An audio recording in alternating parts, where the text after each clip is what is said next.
All right, y'all. Happy Wednesday. It is Workforce Wednesday. Thank you all so much for coming back yet again. I'm Anissa Smith, your Chief Workforce Officer for Center for Urban Excellence. And today, okay, I am super excited, okay, because we have Dr. Doris Brown. If you don't know, you're about to find out. Okay, so Dr. Doris Brown is a registered nurse and also PhD. Okay, put some respect on her name. That's Dr. Doris. Okay, she has been a nurse for over 35 years. She started her career in healthcare many moons ago. And in high school, she joined a vocational student program working towards her CNA certificate. Later, she went to college for her bachelors of science and as a direct entry program in the Army. And many years later, she went back to school for her master's of science in nursing, and she continued her military career where she later retired in 2009. She recently completed her doctorate degree in integrative medicine, and she is the CEO and founder of Luxury Nurse Concierge LLC. Okay, so listen, she said what she gonna do is put some letters behind that name. Okay, she's gonna earn these coins and she's gonna change these lives. So, Dr. Doris, we are super excited to have you with us tonight, and we are just hoping that you can drop some gems. As you know, we are here to inform our young people about careers that they should look into. That way, they can make informed decisions about the direction they want to go when it comes down to making that decision that we ask them to make early on. When you're a grown up, what do you want to be? And so it's just our responsibility. We've taken on the task of just making sure they have really good information from solid folks who can really kind of read them in about these different career paths. But we are so grateful to have you with us tonight, y'all. She is at work. Okay, she is at work and she's spending her time with us. And so the floor is yours, Dr. Doris. Thank you so much for joining us. Thank you, everyone. I appreciate you. I'm so happy to be here. I'm always so excited to talk about the profession because, man, we have a need out there. And as a person that's, in my late 30s, don't worry about what she said about 35 years of experience, child, because no, seriously, I'm coming through the system sometimes and I'm like, okay, we need to work on that and we need some fresh bodies out here, some fresh minds to care for our aging population. So that's the truth.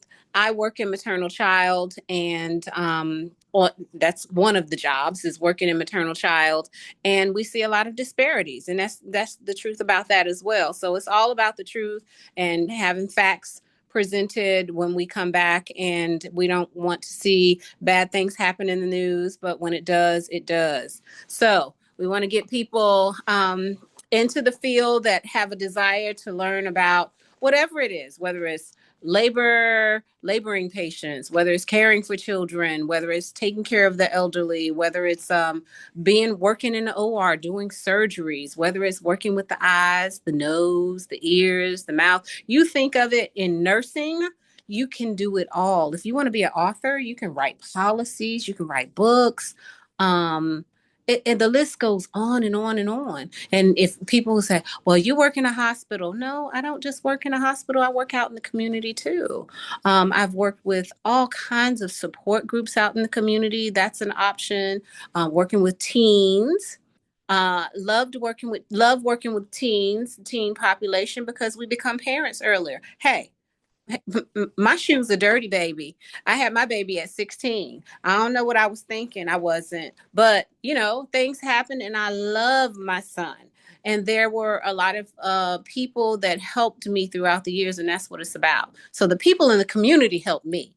I grew up in Virginia, and they were like, "You find you a good deacon and get married." And I was like, what, wait, what? No. So we all went our separate directions. And, I do have to always say God protected me and got me down this path. The military was part of that training and education. So I did join the military earlier, and I'm always grateful to them because I was a young teen single mom with a son. And they provided me with some opportunities that I would not have known about, period. Didn't think I was smart enough.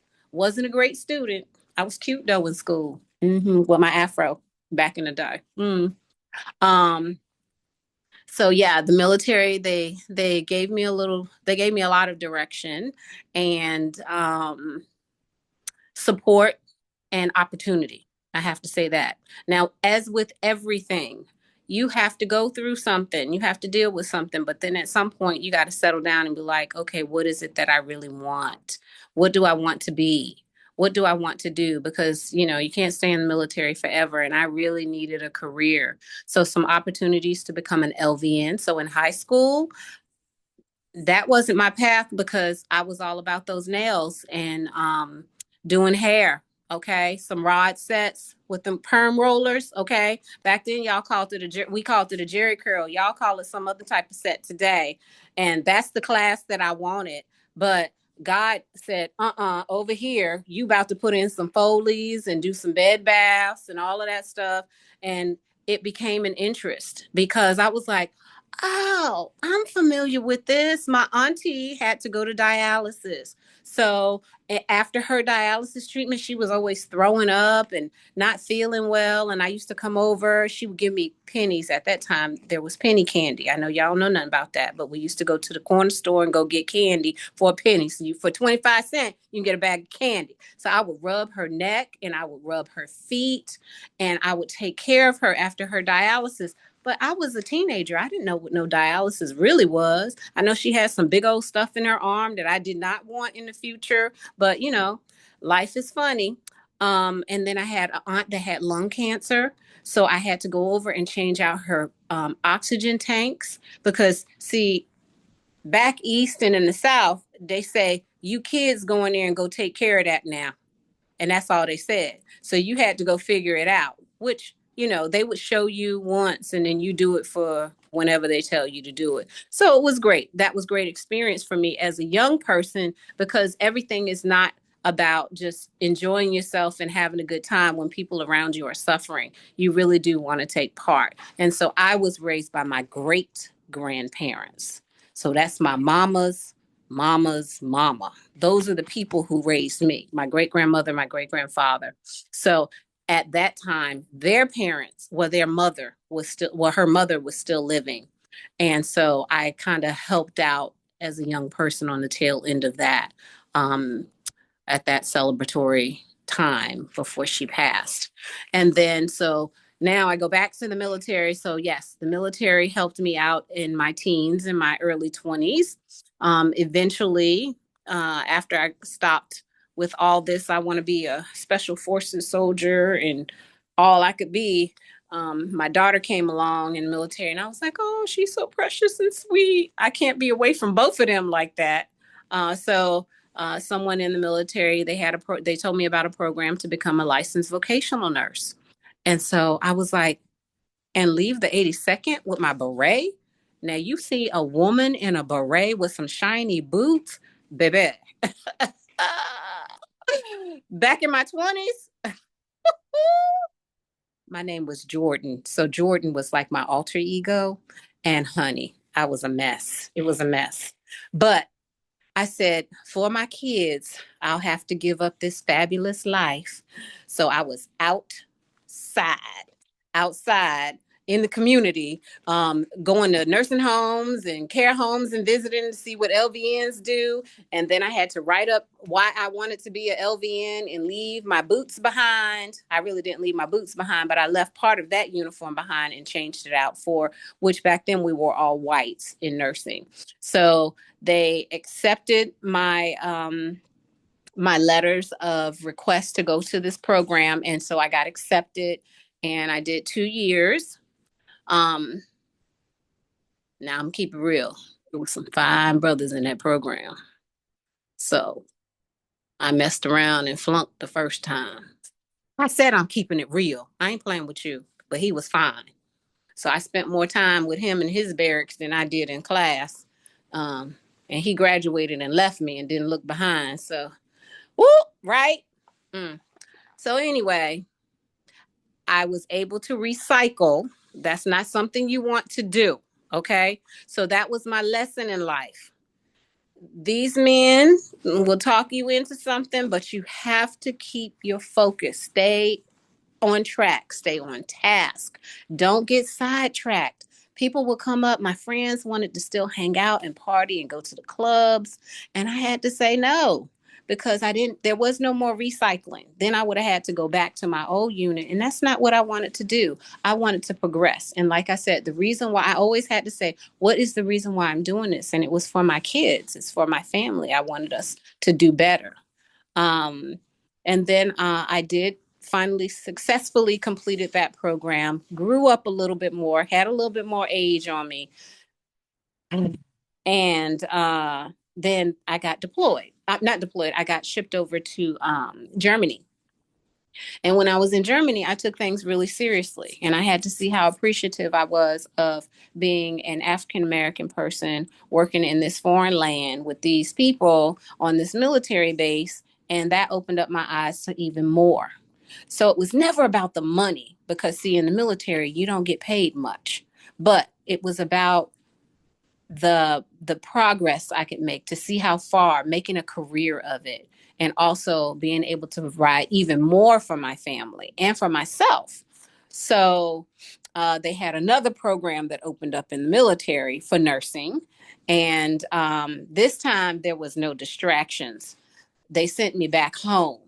I was humble. So they sent me back home to choose the school of my choice. That was the AMED enlisted commissioning program. And the Army said, you got 2 years. Okay. 2 years, Sergeant Jordan. And you better get this bachelor's degree out the way. So you seen a sister hustling. I was hustling. I was going to school at 2 universities, one in the daytime, one at night. I was begging all kinds of people to help me watch the kids. I had to get it done. I didn't have no money. And then I took a side job working at this little club. I was a little waitress going around because I needed them tips. Okay. All right. If they had a poll back then, I'd have been on it. But that was later. Well, maybe they did have one, but I know nothing about it because I was a good Christian girl. Okay. But nonetheless, you do what you have to do to get to where you need to be. All right. So I worked at that club, and at that 2 year mark, I marched across that stage, my son and my daughter in tow, because they were in the fight with me, honey. Some nights it was ramen noodles and freaking hot dogs. And some nights it was like, go get that bread in there and share that with your sister, because that's how tight it was. And that's how you have to just, what they say, we grinding today? Yes, we were grinding back then. I was like, I've got to get this done. And then once I graduated and I felt so accomplished, and then it was like, if I can just make this much money in my monthly, I feel like we're going to be okay. And God blessed us to get there. It took a while. It took a few years, but we got there. And so I was able to take care of my family. I was able to help other family members out. I was able to continue to travel. Eventually, I retired. I know. Looks good, don't it? Mm-hmm. Yeah, come on. Or what y'all do nowadays? Okay, there you go. That's it. So yeah, and then I came out to California. Blessings brought me out to California. And when I got here, I've been here since 2011. Um, and in 2021, I the pandemic, we're not even going to talk about the pandemic and all that stuff. I can't even remember. But in 2021, I started working on luxury nurse concierge. It's a process because it takes a long time in California for licensing. It takes a long time for licensing and getting all your credentials and stuff done.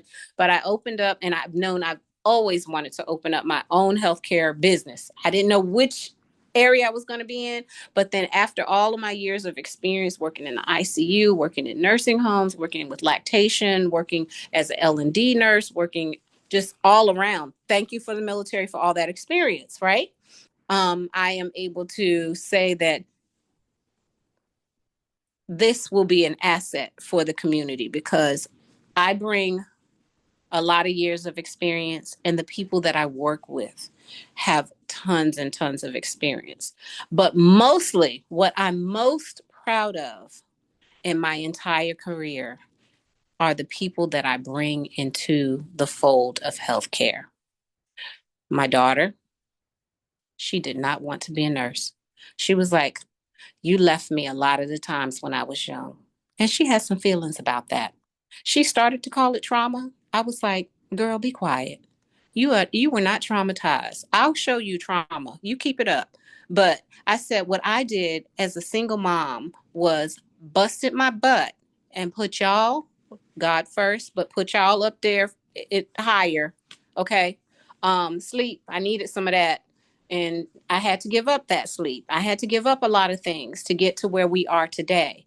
And now you sitting here talking smack, but you a nurse. So she became a nurse after all of that because she knew, it's a career that's not going to be taken over by AI anytime soon. You can support your family on it. It's not all about the money because it depends on where you live. Uh, it's not about the money. You can make more working at Panera, probably a little overtime. But out here, we do very well. Um, my daughter's friend, one, two, three of them have gone to nursing school in the past 3 years. One is from Sacramento, and she is currently in a nurse practitioner program, and she's going to graduate in December. Um, there are two, one from Texas and another one from North Carolina. Oh, and a second one that she went to the LVN program, and now she's graduating from a nursing program. So that makes me proud because they all call me Mama Doris, Mama Doris, Mama Doris. And I am the accomplishment because I've known them, some of them since they were teenagers, and they've gone through life. Life happens, right? So stuff happens in life, but we're here for it. And they have seen, and it's like setting the example for them. And not, how people tell you like, oh yeah, this is great, this is wonderful, this is what you should do, yeah, come on over and do this, and don't nobody give you no more information than that. Like you out there just lost, and you're like, well, how do I do that? So Alex, I'm gonna say her name is Alex. We call her Big Al. So Alex would say when she come to the house, and I had only met her like once or twice, she said, you keep talking about this nursing. You said I could do it. So you need to show me how to do it, how we do it then. And so I was like, first of all, I'm not from here. You want to put a ma'am on that, and don't be snatching your little head all around. So I said, I will send you some information on the schools that you can get into. I said, you may have to be an LVN first. And don't be afraid to go out of state because, see, ain't nobody trying to spend 5 and 6 years in school to be a nurse. All you need is a 2-year degree, okay? In some places, a year and a half, and you can become a nurse. So I had to send those schools out and the criteria to get in. And one of them had to become a CNA first, and she worked and did that for a little while. Then she was like, oh, okay, yeah, I like this nursing thing. And yes, I can see where I can do good. And so she went back to school to become an LVN. And now she's graduating in May with her RN. So see, you don't have to just jump into something that's big and hard to do. You can start off as a certified nurse's aide.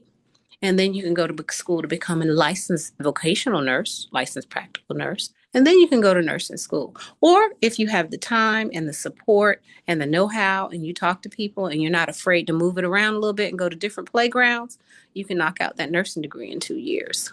Okay? With the prerequisites included. So don't take all that time and spend all that money when you can just get to the bag. Okay? All right. That's all I have to say. Any questions? Don't be shy. She's been all around doing nursing in other countries, different departments. I love how you have let it be known that nursing doesn't only take place at the bedside, but the fact that you have started an LLC and you're able to serve folks through there.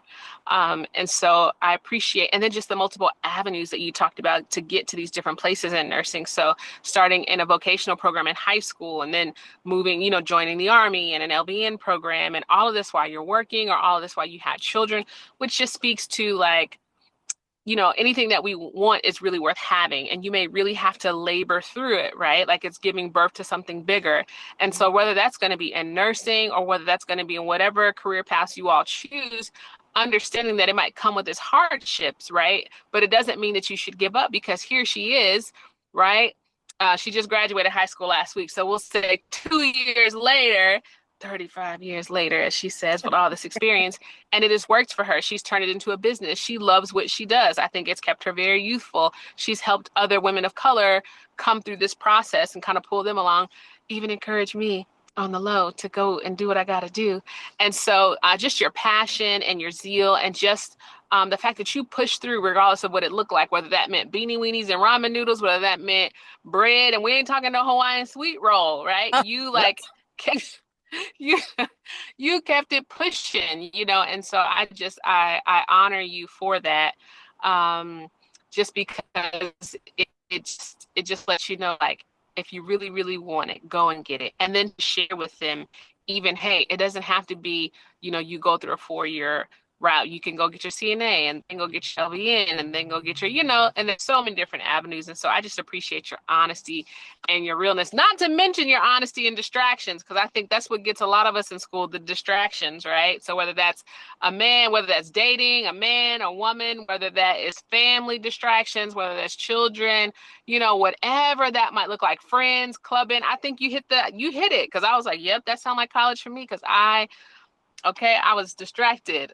And so just to see the outcome of saying, okay, let me get realigned and get focused. I can see why it has paid off for you. And so kudos to you for just staying the course. And even when you hit the fork in the road, right, you got back on track. And so I'm appreciative, and I think your passion comes through. And I think we need to see more Black and brown healthcare professionals speaking to us about our options. Okay, so Tamaya has dropped something in the chat. She said, in your opinion, what would be a good job in nursing for someone who wants to work with kids? Okay. What is your passion? What is any job, as long as you're if you're happy doing what you want to do. So let me explain. Depending on how old your kids are, they're going to be at school at some point, right? So you don't have to think that nurses, just all of us work 12-hour shifts, because I don't, baby. I mean, I talk all that trash, but after 8 hours, I'm ready to go home and go to bed. And it's just like that. I go home and I go to bed. Shower who? Tomorrow, not today. So we have 8-hour shifts. Sometimes you can work in clinics. So clinic jobs are great because they're closed on the weekends.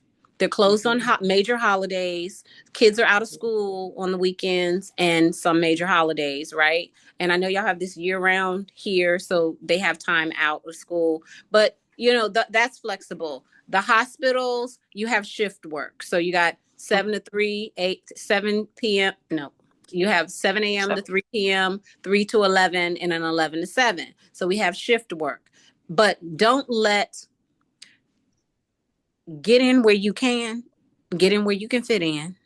And then after you're in, it opens up doors, because then you can see everything that's available. And then you can start applying with that organization, whether it's a clinic, whether it's a surgery center. Surgery centers are great too, because they have a lot of on-call. They're not doing surgeries every day, so you can be an on-call person. So that's good. That way you can book yourself out.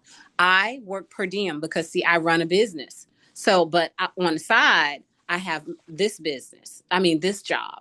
So I give them a few days a week or a few days a month, depends on what I have going on in my business. And I come here because I love maternal child. I love labor and delivery. So I don't want to lose touch in my skill and keep up with my practice.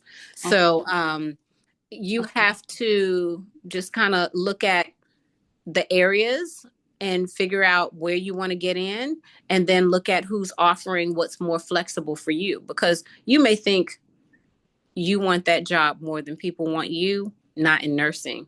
You just have to look around. Know your work. Know your work. And know what you're capable of doing. The worst thing you want to do is get into a job and not show up. That's not it.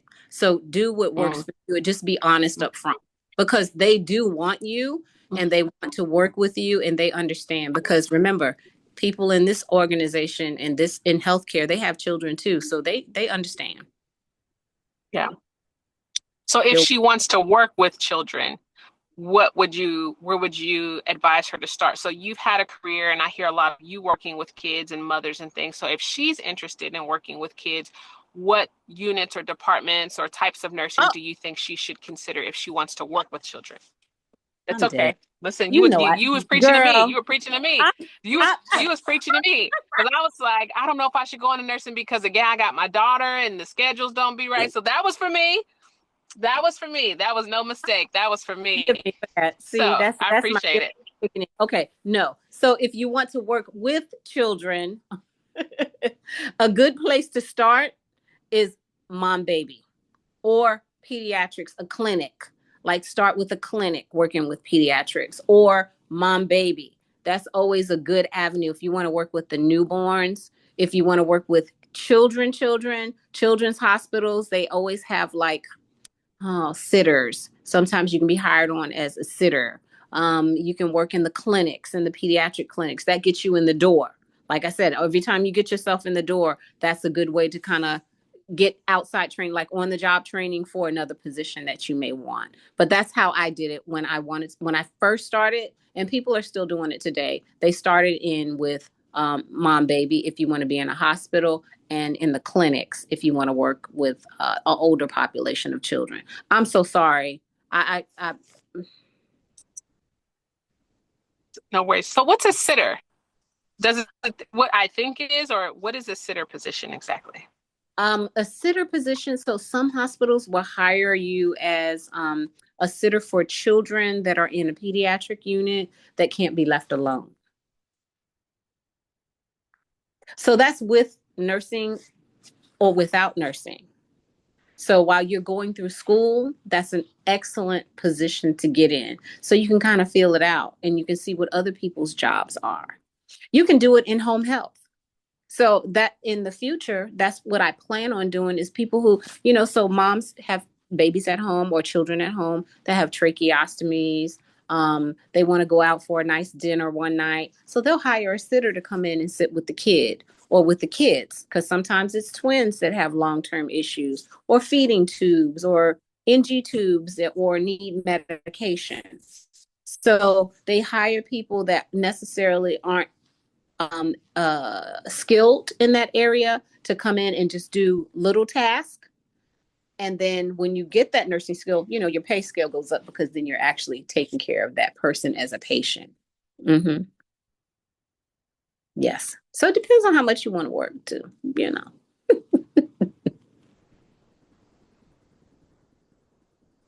Can't hear you.